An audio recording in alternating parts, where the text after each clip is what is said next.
சின்ன மருமகள் 4 எபிசோடில் எங்கள் தமிழ்செல்வி கொஞ்சம் சந்தோஷமாக இருக்காங்க. ஏன்னா இப்போ தான் சேது நம்ம மேலே இருக்க கோவத்தெல்லாம் கொஞ்சம் கொஞ்சம் குறைச்சிருக்காரு. ஏன்னா நம்ம மேலே முழு கோவத்தில் இருந்திருந்தாருன்னா கண்டிப்பாக நம்ம குடும்பத்தை காப்பாற்றிருக்கவே மாட்டார். அப்போது அவருக்கு நம்ம மேலே மட்டும்தான் கோவம் இருக்குது, நம்ம குடும்பத்து மேலே கோவம் இல்லை. அதனால தான் அவர் போய் காப்பாற்றிருக்காரு. அது வரைக்கும் எனக்கு கொஞ்சம் சந்தோஷம்தான் அப்படிங்கிற மாதிரி நிம்மதி அடைகிறாங்க தமிழ்செல்வி. ஆனால் இங்கே ஒரு பக்கம் தாமரை, அப்புறம் சாவித்திரி, அப்புறம் ஈஸ்வரி இவங்கெல்லாம் யோசிக்கிறாங்க. என்ன பண்ணுறது? நாம் ஒரு பிளான் போட்டால் இந்த சேது வந்து பிளானே கெடுத்துட்டான். அதுக்காக நாம் அப்படி விட்டுறக்கூடாது. திரும்ப ஏதாவது ஒன்று பண்ணி அந்த ஹோட்டலை காலி பண்ணணும். இல்லைனா இந்த தமிழ்செல்வியை காலி பண்ணணும். என்ன பண்ணலாம்னு யோசிக்கிறாங்க. அப்போதைக்கு தமிழ்செல்வி அந்த பக்கமாக வந்தவுடனே கேட்குறாங்க நம்ம சாவித்திரியை பார்த்து, எதுக்காக இப்படி பண்ணுறீங்க? உங்களுக்கு என்ன தான் பிரச்சனை? நான் தானே உங்களுக்கு தொல்லையாக இருக்கேன். எதாக இருந்தாலும் என்ன நீங்கள் பண்ணுங்கள், ஓகே. ஆனால் அதுக்காக இன்னொரு வாட்டி எங்கள் கடையவோ எங்கள் வீட்டில் இருக்கிற ஆளுங்களையோ நீங்கள் இப்படி கஷ்டப்படுத்தணும்னு நினைக்காதீங்க. தயவு செஞ்சு உங்கள் காலில் வேணாலும் விழுறேன் அப்படிங்கிற மாதிரி சாவித்திரியை பார்த்து தாமரையை பார்த்து இங்கே தமிழ்செல்வி சொல்கிறாங்க. அப்போதைக்கு ஈஸ்வரி அங்கே இல்லை. அந்த நேரத்தில் சாவித்திரி ஒன்று சொல்கிறாங்க தமிழ்செல்விகிட்ட, என்னடி இன்னும் நடிக்கிறியா? இத்தனை வருஷமாக நாங்கள் இந்த குடும்பத்தில் இருக்கோம். ஆனால் பெரிய குடும்பம் அப்படின்னு பேர் மட்டும்தான் எங்களுக்கு இருக்கே தவிர மற்றபடி நாங்கள் எந்த ஒரு சுகத்தையுமே ஆனது கிடையாது. இந்த வீட்டில் ஒரு அடிமை மாதிரி போடுற சாப்பாடு சாப்பிட்டு இருக்கோம். ஆனால் நேற்று வந்தவன் நீ இந்த சேதுவை கல்யாணம் பண்ணிக்கிட்டது மட்டும் இல்லாமல் அவனை கைக்குள்ளே போட்டுக்கிட்டு ஹோட்டல் ஆரம்பிச்சிருக்கீங்க. நீ டாக்டர் படிக்க நினச்சிருக்க. இப்போது உங்கள் அம்மா பக்கத்து ஊரில் இடம் வாங்கி போட்டிருக்காளாம். இப்படி நீங்கள் மட்டும் அசால்ட்டாக எல்லாத்தையும் தட்டிட்டு போயிடுவீங்க. நாங்கள் அதெல்லாம் பார்த்து வேடிக்கை பார்த்துட்டு இருப்போம்னு நினச்சியா? ஒன்று அப்போல்லாம் விட்டுற மாட்டோம். இல்லை சொன்னால் உங்கள் ஹோட்டலில் அடிச்சுன்னு இருக்கணுமா? அது யார் போட்ட காசுடி? யார் போட்ட காசு? எங்கள் காசு. எங்கள் காசில் நீங்கள் மட்டும் ஜாலியாக இருக்கணுமா? அது ஒரு நாள் நடக்காது அப்படிங்கிற மாதிரி இங்கே சாவித்திரி தன்னுடைய மனக்குமுறல்களை அங்கே பொங்கி பேசிகிட்டு இருக்காங்க. ஏன்னா அவங்கள பொறுத்த வரைக்கும் இந்த வீட்டில் நாம் இருக்கோம். ஆனால் இதுலேருந்து கொஞ்சம் காசு எடுத்து அனுபவிக்கணும் அப்படின்னு நினச்சதும் இல்லை, அதுக்கான வாய்ப்பு கிடைச்சதும் இல்லை.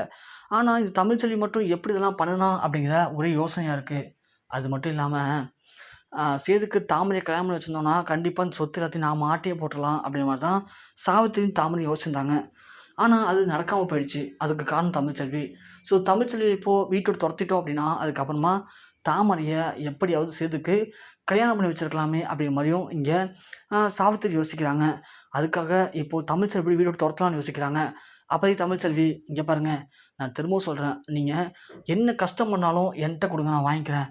அதுக்காக என் குடும்பத்தையோ இல்லை என் குடும்பம் நம்பியிருக்க அந்த ஹோட்டலையோ எதுவும் பண்ணிடாதீங்க.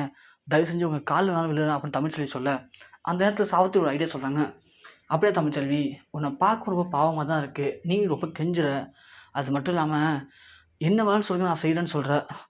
நாங்கள் சொல்கிற ஒன்று செஞ்சுட்டேனா அப்படின்னா கண்டிப்பாக உன்னையும் உங்கள் அம்மா அப்பாவையும் உன் ஹோட்டலையும் விட்டுடுறோம். நாங்கள் எதுவுமே பண்ண மாட்டோம் அப்படின்னு சொல்கிறாங்க.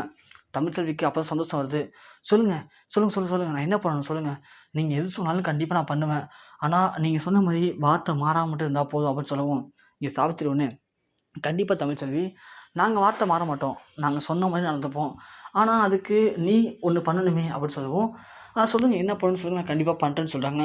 உடனே அந்த இடத்துல சாவித்திரி தமிழ்செல்வியை பார்த்து சொல்கிறாங்க, நீ வந்ததுக்கப்புறம் தான் சேது வந்து கல்யாணம் பண்ணிக்கிட்டான். நீ வராமல் இருந்தனா கண்டிப்பாக சேது தாமரையை கல்யாணம் பண்ணியிருப்பான். இப்போது தாமரைக்கு சேது மேலே நல்ல ஒரு அபிப்பிராயம் இருக்குது. அன்பு பாசம் எல்லாம் அப்படி தான் இருக்குது, குறையவே இல்லை. ஆனால் அவளுக்கு சேதுவை கல்யாணம் பண்ணிக்க முடியலையே அப்படிங்கிற ஒரே ஒரு கஷ்டம் மட்டும் இருக்குது. அதனால் நீ என்ன பண்ணுற, நீயாவே சேதுகிட்ட சொல்லிட்டு நீயாவே கிளம்பி போயிடு.